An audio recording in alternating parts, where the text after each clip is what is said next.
Tamara Harvey, Interim Director of the Women and Gender Studies program here at Mason. Welcome to the last week of Fall for the Book 2020. There's still a number of great events scheduled for this year's event, not least this one. You can find the full schedule at fallforthebook.org and be sure to follow us on Crowdcast. You can do that by clicking the Fall for the Book icon above this window and then clicking follow. I'm delighted to introduce Women in Leadership in College, a conversation with Julie E. Owen, sponsored by the Women and Gender Studies program and the School of Integrative Studies at Mason.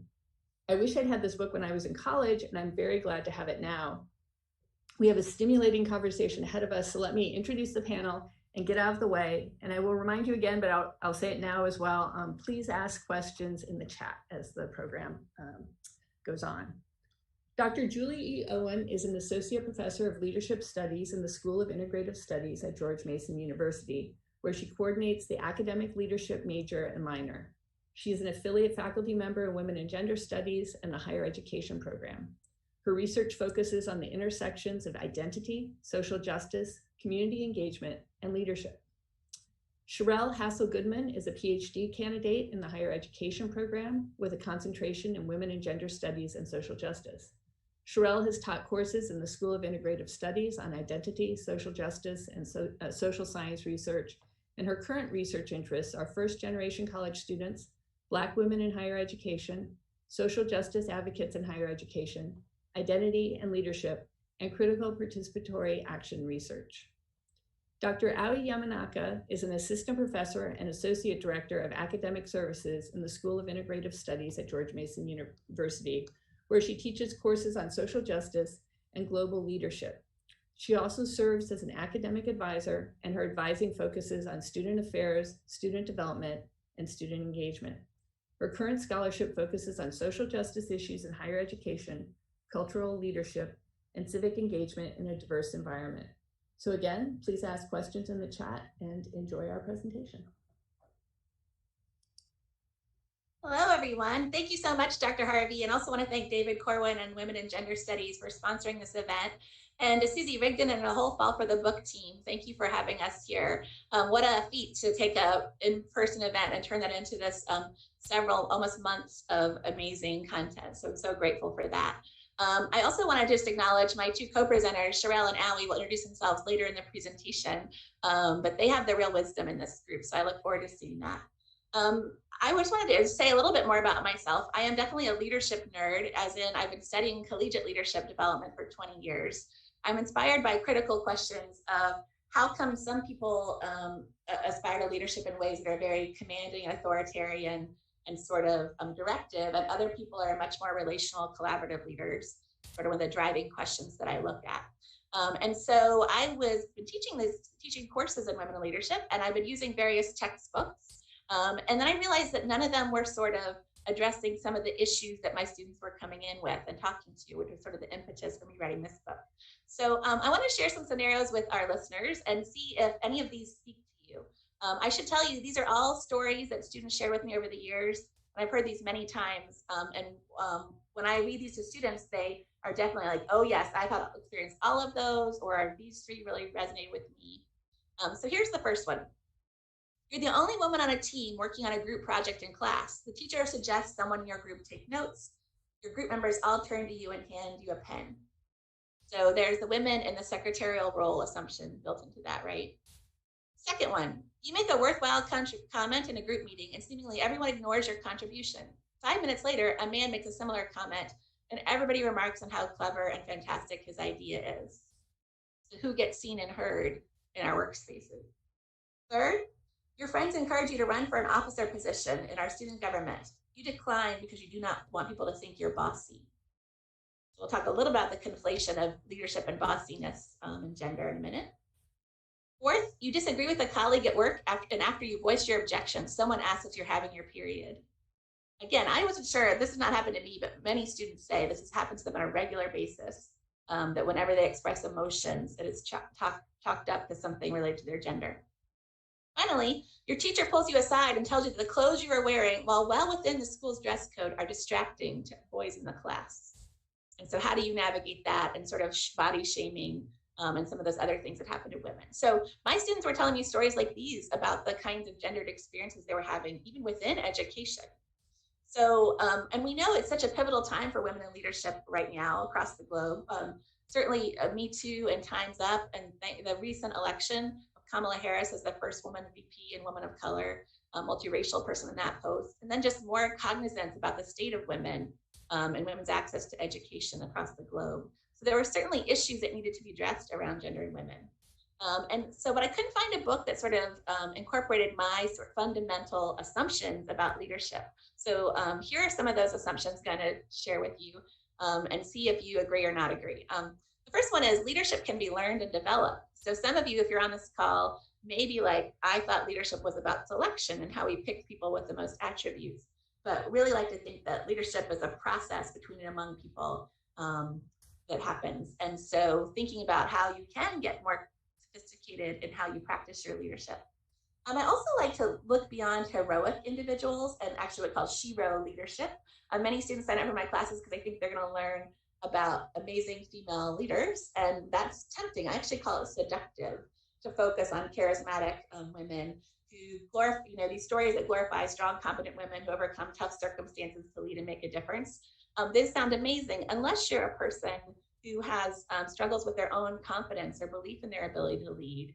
And then those stories can actually cause people to drop out or say, I'll never be like Eleanor Roosevelt or Rosa Parks, or et cetera. So they don't see themselves as part of leadership. So how do we sort of trouble shero narratives and speak about leadership in a way that's much more inclusive and collaborative?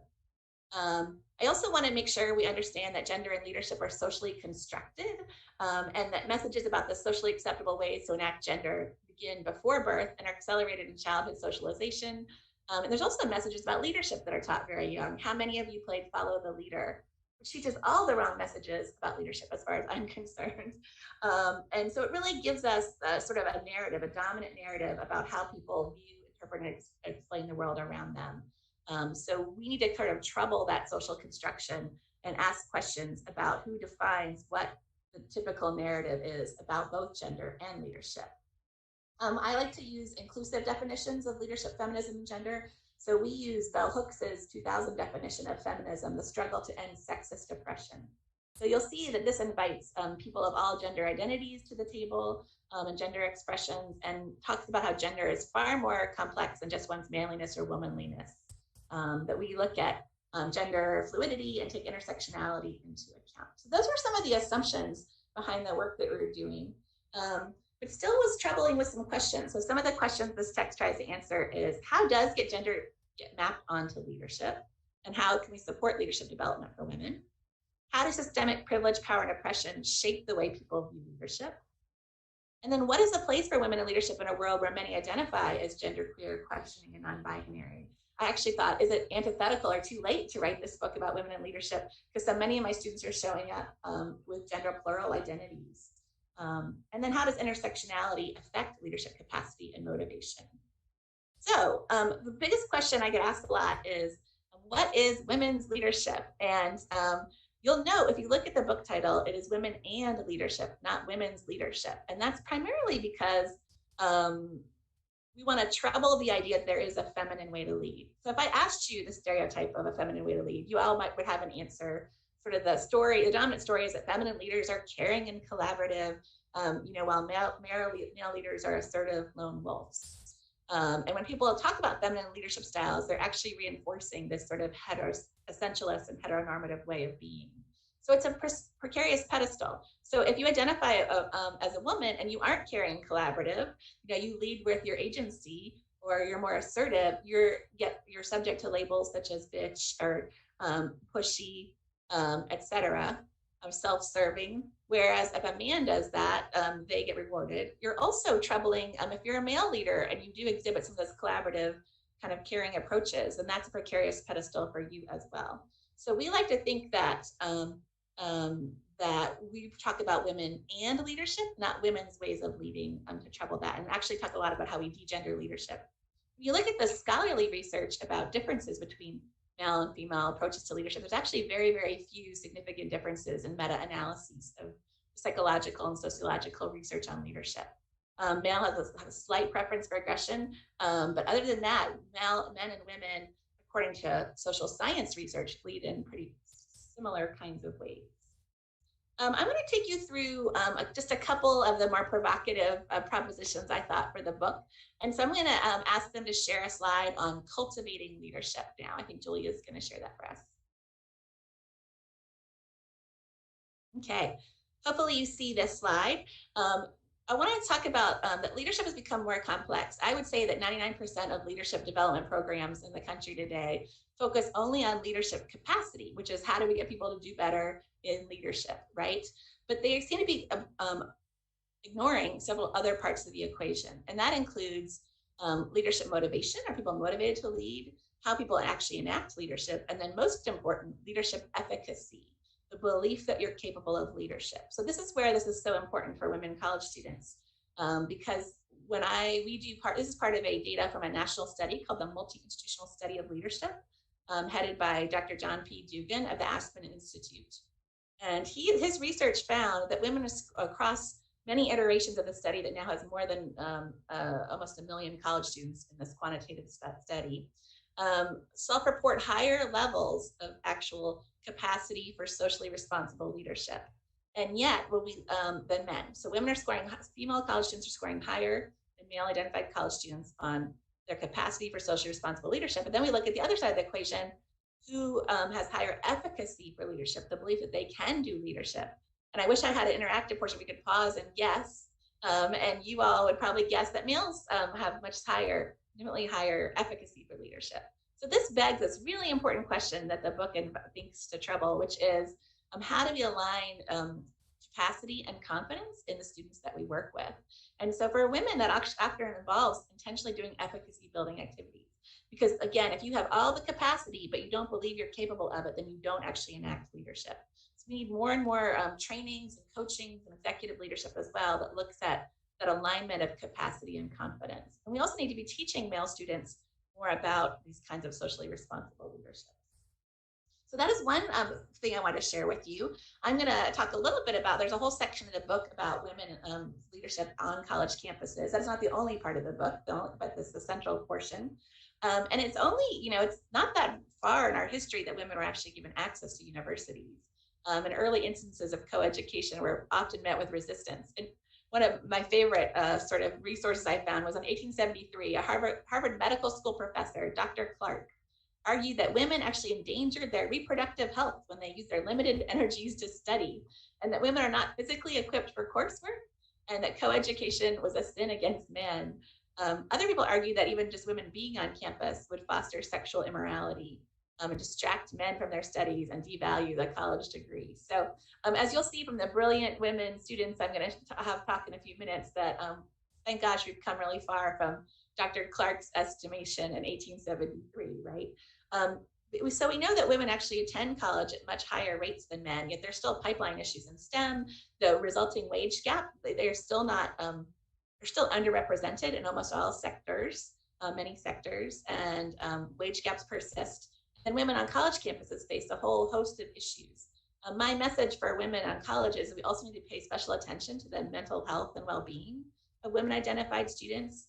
One of the things we see so much at Mason is women feeling like this feeling of effortless perfection. I have to be perfect, and I want everybody to think I have it all going on. I have to look perfect. I have to act perfect. I have to get the perfect grades. I have to be involved in every activity. And then simultaneously, they suffer from this insidious thing called imposter syndrome. Oh no, everybody's gonna find out I'm not perfect. And what am I even doing here? Do I deserve to belong here? And so you can see this cycle of effortless perfection and imposter syndrome, how those feed each other. Again, this really limits women's abilities to step up and be willing to sort of run, especially for competitive kinds of leadership positions, but also their own beliefs that what they're doing is leadership. I didn't know this, but that's until recently that women are nearly twice as likely as men to be diagnosed with an anxiety disorder in their lifetime. It comes from the National Institute of Mental Health in 2017. And so we really need to help pay attention to unlearning these dangerous messages about perfection. my nephew talks a lot about tryhards, right? It's people who try really hard and how that's a bad thing. But I was like, gosh, we got to really honor the try. How do we sort of honor people making imperfect efforts at leadership? I'm going to cue the next image that we have to share. I think one of the things that the students most enjoy in the book is I did a big survey of different metaphors for women's leadership in career fields. So if you're following along, we've kind of gone from youth and games to the college experience, and I'm briefly just touching a little bit on each of these aspects of the book. But the latter third of the book is all about women in the workforce and how they navigate the leadership labyrinth, as they so called. So you can see this chart, this ungainly chart here about some of the metaphors that I identified. One of the ones that's so interesting, people had not heard maybe of the sticky floor, right? So almost everybody's heard of the glass ceiling, this idea that women advance, and then when they go to hit a top level, they actually hit an obstacle that was an unforeseen obstacle. There have been some hilarious memes this week on social media about, let's say, women, be sure to wear shoes because there's glass everywhere, implying with our VP-elect that there's a major glass ceiling that was shattered. What we know about that is that maybe this metaphor is kind of erroneous for a couple of reasons. It implies that we don't know that there's barriers ahead. It implies that the barriers are only at the most top level of certain professions. When some women are really subject to what you can see here, the sticky floor, they can't even get out of the gate to get to the top level, to rise, to hit the glass ceiling, right? There's also a metaphor people haven't heard of called the glass cliff, which is women are brought in at the highest levels when organizations are in trouble. And so they often are like, well, things are going south. Let's give a woman access to this and see if she can fix it. And then if the woman falls down or the company doesn't do well, then we know that we have only the woman to blame for leading us into this difficult time. So the glass cliff is something. Students are less familiar with the phenomenon of the glass escalator. You can see that image in the middle there, which is even in female-dominated professions like nursing or teaching, when a man enters the profession, so he's underrepresented in those professions, he actually glides quickly to the top of the organization, right? So he actually is much more likely to have like an elementary school principal who's male than you would have one that's female. And the inverse is not true in, like if a woman enters heavy machinery industry or welding or something, they're not more likely to be given leadership positions. So it's a unique phenomenon when men enter female-dominated professions. They also still attain the leadership kind of pipeline. So, and then the final metaphor I want to make sure people have heard of, if you learn one thing from today, it's this idea of the most common metaphor now for women's career attainment is the leadership labyrinth, which implies that women face a host of choices all along their career journeys, right? And so, and some of them are predictable. If you know you want to have a family, how do you navigate work and family aspirations? How do you decide when to off ramp or take time away from work and then realize how hard it can be to actually on ramp back into the career, especially with the same level of achievement and salary that you had prior to off ramping? So we do a lot of work in helping women sort of predict places where they may have to face choices in their leadership labyrinth and recognize that not all of those are just about what the women decide themselves. Many of you are familiar with Sheryl Sandberg's book, The Lean In. She sort of faced a lot of critique about that book when centering a lot of women's lack of achievements in women themselves. If we could just lean in and work harder, we would all do better.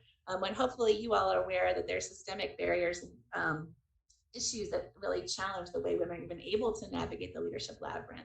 So in our classes, we really talk about what women can do to make a seat at the table, or as Shirley Chisholm beautifully said, if there's not a seat at the table, bring your own folding chair, right?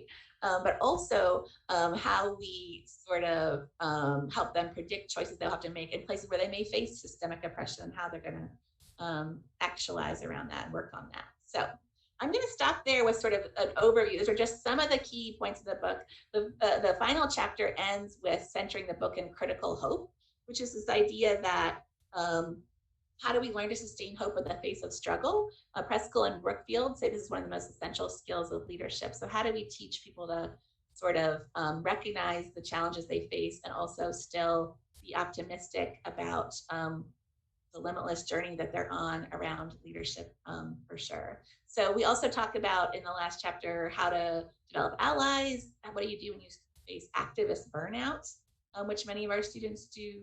Can you be friends with non-feminist others? So there's a host of sort of topics that we just briefly skimmed along. My students often say I'm the fire hose of teaching, right? So I like to give you all this information. So I threw a lot at you. Hopefully something stuck, but I'm now going to turn to me, the juicier part of this conversation today, which is to describe the process we went through in writing the book. I was very, very aware that here I am, yet another privileged white woman writing from all my dominant identities, the story of women in leadership, which is exactly what second wave feminists did and sort of really were dismissive and exclusionary to the stories of so many women of color in leadership.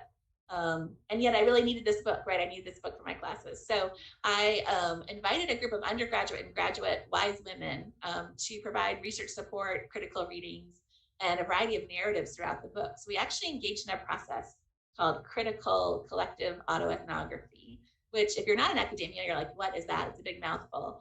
Basically, autoethnography refers to, you probably have heard of ethnography, looking at a world beyond your own interests, and then autobiography, gazing inward. So it combines those two things. You actually do a study of the self. So these women actually engaged in some soul searching and reflection. And then we wrote powerful narratives about our own journeys as women in leadership and then shared them with each other in this collective process that really was very powerful about ways that we saw ourselves in others or way we saw similarities and distinctions. And then the results were these narratives that are included at the end of every chapter are these narratives that are authentic expressions of the lived experiences of really unique college women and gender nonconforming people in the book. And I can't tell you, I was just telling the team this morning, so many people say, oh, the best part of your book were those amazing, powerful narratives. And they really speak to students who maybe haven't seen themselves in writing before. Some of the stories are difficult to read and describe incidents of sexual violence. And even Sherelle and Dr. Yamanaka are going to share today. Their stories are very hard to hear in some ways too. And others are uplifting and life affirming. This is all a process we call counter narratives, which is how do we listen to those who've been historically marginalized. And we all know that stories have been used for millennia, right, to sort of communicate about people. So we didn't invent this. You know, Aboriginal people use stories, and Latin communities often use something called testimonio. And anyway, the research part of me could go on and on about the sort of methodology behind this process. But I'm going to stop talking finally and turn it over to the soon-to-be doctoral candidate, Sherelle Hassel-Goodman, who's going to share a little bit about her experience in this collective autoethnographic process, and also going to bravely share one of her narratives with you. So thank you. Thank you, Julie. Hello, everyone. Again, I'm Sherelle, and I am a PhD candidate in the higher education program with a focus in women and gender studies and social justice. And so right now, it's very interesting to be a part of this process and also do research myself. And so interesting enough, I'm doing a participatory piece of research. So I'm asking my participants to share while I'm sharing, but doing this work with Julie was a great precursor to practice being vulnerable, right? And kind of sharing your story. So one of the passages, I'll read two different passages from the work, and this resonates from experiences I had in the field working in higher education. So this is not necessarily my experience teaching, but also working. Whenever I worked somewhere for a while, and once my white colleagues see me beyond the stereotype of an angry Black woman, I enter an unasked for circle of trust. I become the person for my white colleagues to work out their white privilege. I am often expected to help them deal with their white guilt and help them feel better. These moments often occur after a student of color questions their authority or expresses frustration for a policy which they oversee. If my colleagues are unable to reconcile the matter with the student, or if a misunderstanding ensues, these colleagues often need assistance in learning how to mitigate these situations. They often make claims of, I hope I did not come across wrong. My point was to be fair and consistent, and I cannot treat certain students differently. Or, do you think I came across racist when I said, While I understand that at times difficult conversations with students need to be debriefed, and I'm often willing to assist those in need, this becomes problematic when this continues to occur repeatedly. As a Black woman, I find that my body is often expected to do extra emotional labor, which is often an exhausting experience. This labor contributes to my racial battle fatigue that I experience, how I defend against microaggressions. There is also the extra labor employed as a result of my identity. Further, because I'm often the only person of color in the department, there seems to always be this higher standard expected for me, in which I'm always noticed, and I often contemplate how Black am I allowed to actually be. I know that I'm expected to exude exceptional leadership skills in my position, and part of those include empathy and teamwork. And I'm often torn with how to demonstrate those skills while also managing my own wellness. When I wrote that, what's interesting is I was trying to recall a specific incident. And in the book, I think I talk about it a few here and there, but really, it was my everyday existence, to be honest. And so it wasn't like there was one specific experience, but it was always those moments where a colleague came into my office and we shut the door, and there were sometimes tears. There was sometimes moments of, being lost. And so in some ways, I'm developing students, but also developing these colleagues who were working in these circumstances or in these situations and found themselves feeling uncomfortable, but couldn't really name what was happening. So it's interesting that, when we are doing the stories, some women were sharing like very specific stories that occurred with them. And for me, it was like almost my everyday occurrence. So it wasn't something that was specifically special. But also, what I'll say about the process, so as I'm thinking about this story, really, I was in Julie's leadership class, and I had just finished, working as a professional for 8 years, and we're learning all these leadership theories and talking about how they, resonate with our own leadership experiences. But I remember in that class, I was going through this out of body experience sometimes.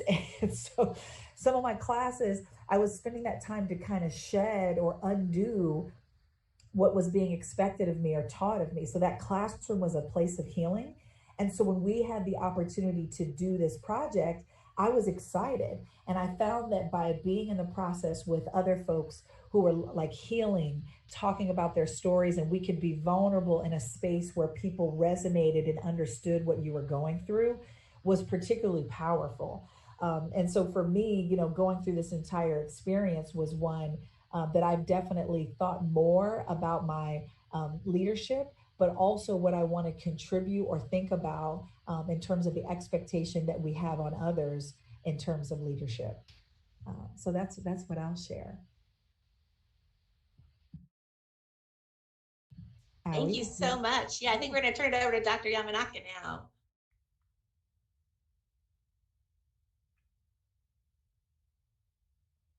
So I also wrote this auto ethnography, and then this actually became my practice of being vulnerable. And then I often share my actual auto ethnography so the student can become share my auto ethnography in class so the student can become, comfortable with being vulnerable in my class.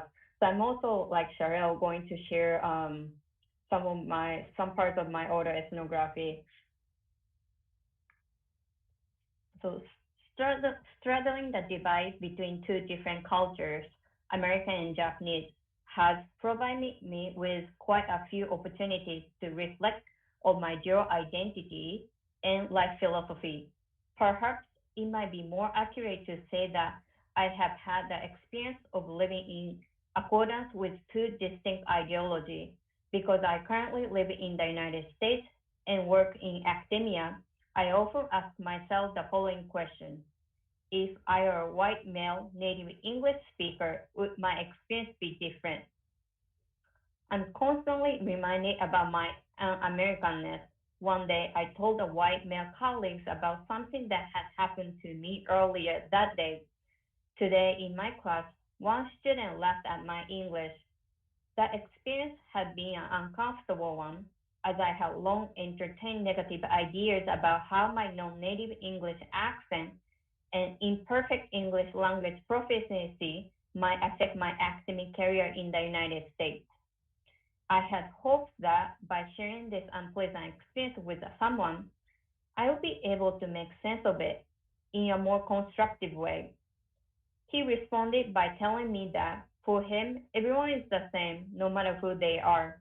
I do not think about people's race or ethnicity or any other different identities. I regarded this as a typical colorblind statement. So even when I look to sources of support, I feel unseen.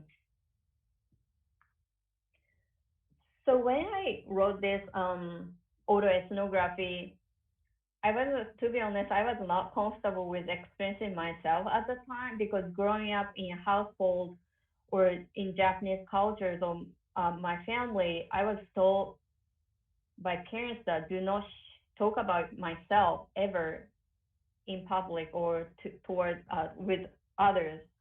So in that sense, I was in my still my shell, but at the same time, I was going through lots of reflections like who I am and in academia settings. But by writing this, like Cheryl said, a group of students affirmed my experiences, and also this group atmosphere made me feel comfortable enough with confront with my own experiences. So this also becomes my like a treatment for my well-being, and because I would say as an international person, I didn't have a quite place to output. I do have a great mentor like Cheryl and Julie, and then they often listen to my concern. But at the same time, I can't keep bothering them, right? So that's why like I struggle in that sense because yes, I do live with my partner, but at the same time, my partner can acknowledge my experience, but he can't share my experience with me.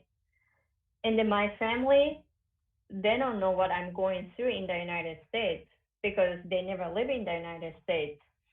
So that's why this becomes more like my treatment for myself and then place to basically output my experience and reflect on my experiences. So yeah. Okay, wonderful. So I think you got to hear the power of like getting out of people's way and letting them share their authentic story. All of us really admire the work of Chimamanda Ngozi Adichie, who was here last year at Fall for the Book, and I think we all three fangirled pretty much when she filled the Center for the Arts to capacity. She has an amazing TED Talk called "The Danger of a Single Story," and Adichie says, many stories matter. Stories have been used to dispossess and to malign. Stories can also be used to empower and to humanize. Stories can break the dignity of a people, but they can also repair that broken dignity.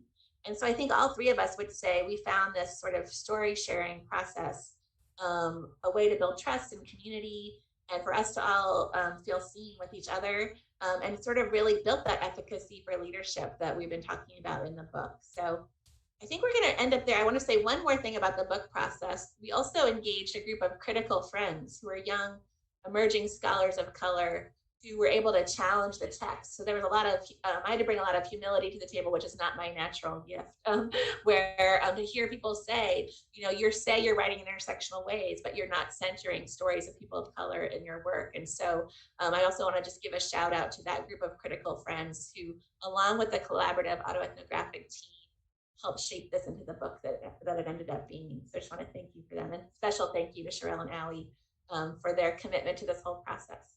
I think we definitely wanted to save about 10 minutes for questions. So we're going to turn it over. I think the questions are going to come up and then we will respond to them as we're able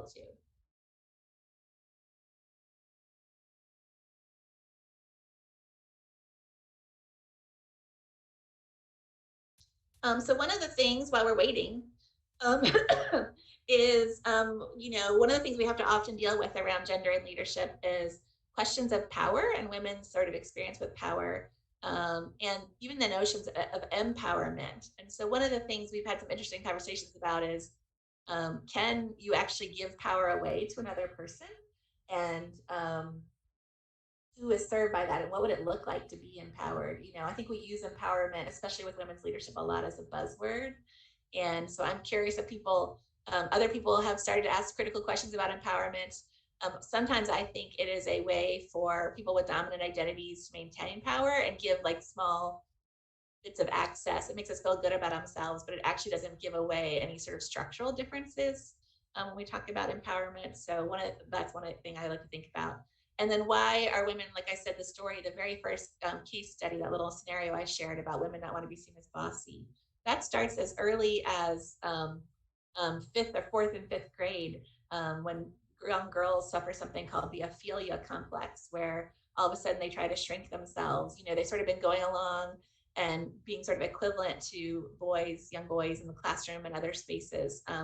And then all of a sudden they start to shrink themselves and shy away from taking power and to taking agency. And there was a big study of girls' leadership by the Girl Scouts a few years ago that sort of looked into that too. So what is the relationship between power and leadership and gender? I don't know if people have questions about that at all either.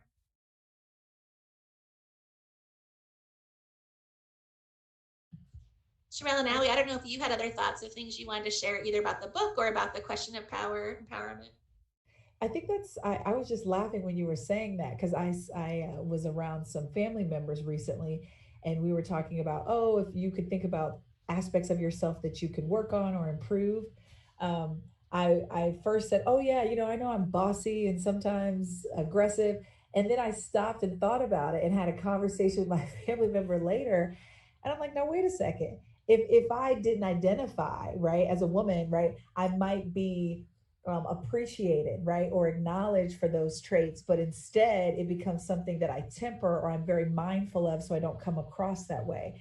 So even someone who's trying to engage in this work and is still in like, those old records that we hear played or those still expectations, we still continue to hold on to, right? And so it just took a moment, but then I thought, no, wait a second. That could be a sign of strength. So I think this notion of power is really interesting, even as we're engaging in conversations with it. And so one thing I'll say that I appreciate about this process with you, Julie, is that I didn't feel like you felt this ownership where people couldn't, critique or give feedback, or you were very interested in what our perspectives are, even in this conversation, calling us the experts, right? So I would not consider myself as such, but you're very generous about that. And so, what do those spaces look like where we start to become concerned or we're willing to give up or don't even acknowledge, like, not that we're not acknowledging it, but we're not centering that as part of it, but it's really this collaborative experience becomes really beautiful and something that I'm not as used to be quite honest, in the academy. Yes. Oh, thank you for that. That's really meaningful to me, Sherelle. Thank you. So how do how do we lift all boats together, and how do we name leadership where we see it and expertise where we see it? That's one of the ways we didn't get into. I didn't get into the whole ways of how when we talk about aligning confidence and competence. One of the ways we actually build confidence for women and girls for leadership is to sort of help them name what they're doing as leadership. So I had a group of students once who started a program called Someone Caught You Doing Leadership. And I thought it was sort of cheesy. I have a high threshold for cheese, but they give a little card and a balloon to people who they thought were doing sort of quiet leadership or introverted leadership, or leading from the side, or leading from not from a position, but had a really important effect on groups, communities. And boy, people were really just touched by that. And all of a sudden you could see people start to say, I guess I am doing leadership. They think someone else had to name it for them to claim it. So I think that's part of that. So we do have a couple of audience questions now. So someone asks, to what extent do women leaders have a responsibility to promote leadership for other women? Oh, yes, such a powerful question. I hope we all feel that responsibility. I write a lot in the book around, we've all seen probably the movie Mean Girls, right? Lindsay Lohan at her finest, right? Especially women in the class like to talk about Mean Girls and how there are these sort of queen bees. I don't know if people know that that Tina Fey, who produced Mean Girls, actually based it on a scholarly book by a woman named Rosalind Weissman, who studied teen behavior. So it's actually an empirically based textbook that you can Google, and she has an amazing TED Talk as well that shaped that sort of story. But because we all, students really resonate because we all have been kept down by someone who maybe looks like us, right? So like, how do we navigate queen bees? Some of the dangerous findings of Wiseman's research on queen bees is that if girls sacrifice their own power and agency to other dominant girls, it actually makes them more vulnerable to sexual assault, drinking to excess, drug abuse later in life. And there's like long-term consequences when girls fall into those conformist kinds of positions or listen to the messages of mean girls. So then we connect that to queen bees in the workplace. There's absolutely queen bees in workplace.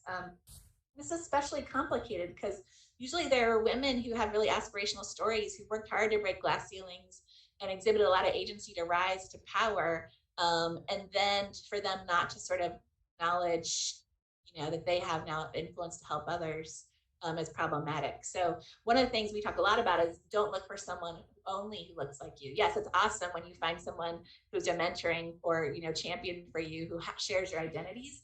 But men can be amazing mentors and path breakers for women as well. And same with gender nonconforming folks. So we need to be open to take all the hands that are offered to us as we sort of aspire to leadership.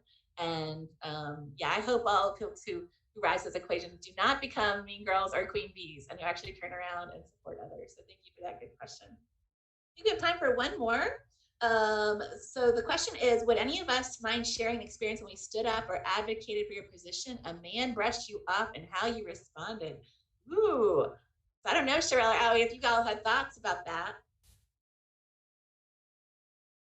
I can share. This is not quite that story, but we talk a lot about trouble when we internalize gender stereotypes, which is sort of related to this. So I know I had a supervisor who something I felt unjust was happening in my organization. And so I went to him and I was really angry that this injustice was occurring. And I sort of was very strident in demanding that we address this. And I burst into tears, as I want to do. And immediately that supervisor, that person, he didn't brush me off, but what he did was placate me. Oh, it's okay. It's not your fault. He immediately comforting white woman's tears was his, response. And I said to him, I'm like, I am not sorry and I don't feel responsible. I said, this is how I show I'm really mad. So I had to sort of explain that my tears were tears of anger, not tears of sadness. So it changed that story, but I still had to sort of I internalized one of the negative stereotypes about women who cry at work. And so kind of navigating that experience. So in a way it was me standing up, I think, but I really was explaining when I exhibited emotions in the workplace and not letting that be the default of like wash away the issues that I care about. So that's the first thing that came to my mind. Other thoughts? I don't know. Well, I was just going to say one example I have is, and I have multiple people that have said this to me, so I can't really pinpoint like one supervisor, but where you're too emotional or you're too passionate and people aren't hearing what you're saying because they feel like you're too invested, which sets a tone of if you're monotone, then people will see that you're not too emotional and consider your perspective. But if you become too passionate, then you bring too much bias or too much personal experience and you can't think clearly about an issue. So that has its own baggage alone, right? But I remember like having moments where I took the feedback and kind of thought about it. And then I remember one particular time where I walked back in my supervisor's office. It was like, now wait a second, I disagree. And here's the reason why I disagree. And so then I just had to take a moment, right? And I just couldn't sit comfortable with that feedback and to say, but we know that this is problematic. So we need to do something to address it. And yes, I'm passionate, but I don't, I don't apologize about that passion because it's really important. So I, of course, said it in a more sophisticated way, right, that could be received well. But I think like that is just a space that I've had to navigate so many times, but had to be more strategic about how to follow up so that your voice can be heard. But again, it's me navigating the structure and having to, contort myself in ways that people hear. So I think it's very complicated, but that's such a good point to mention. I don't know, Allie, if you wanted to add. Yeah, sure.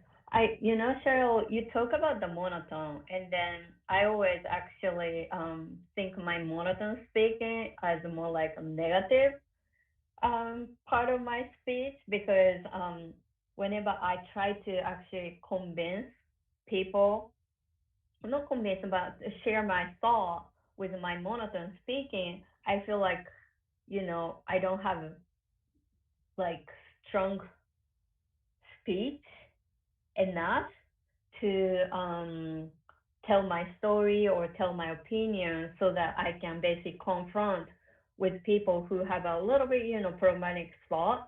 So I thought Cheryl's point was interesting that because, we tend to act, if we tend to act like a stereotypical view, and then if we are against for it, then we tend to be labeled as such and such, right?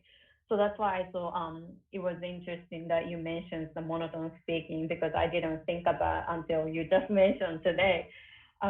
Yeah, in terms of other examples of challenging others, actually, I challenged my partner's work opening advertisement actually in the past because the advertisement was so I would say wasn't inclusive, and then but they wanted to recruit more diverse populations, but the picture they put wasn't, I would say, wasn't appropriate.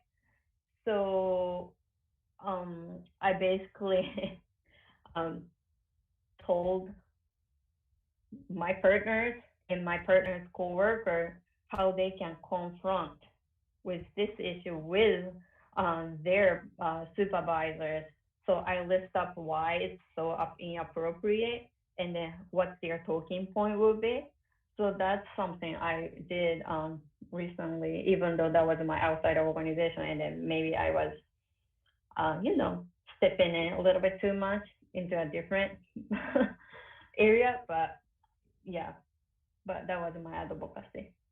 Thank you for sharing, Allie. That was powerful. Like a way that you can, even if you're brushed off, you can still make use side angles or ways to your relational influence to sort of make your point heard. And then doing it in a way that's sort of more logical. It sounds like when you wrote down the steps or reasons why this is powerful. I think we have time for maybe one more question. There's a good one here about let's see, I want to read it directly because it's so well written. My experience with conversations about women's leadership has been that people jump to a place of naming characteristics and traits that are general stereotypes of white women. What strategies do you use to help invite people into more nuanced and critical understanding of women's leadership to steer away from trait-based conversations? So I just want to meet this person because I love that they're coming from such an informed place.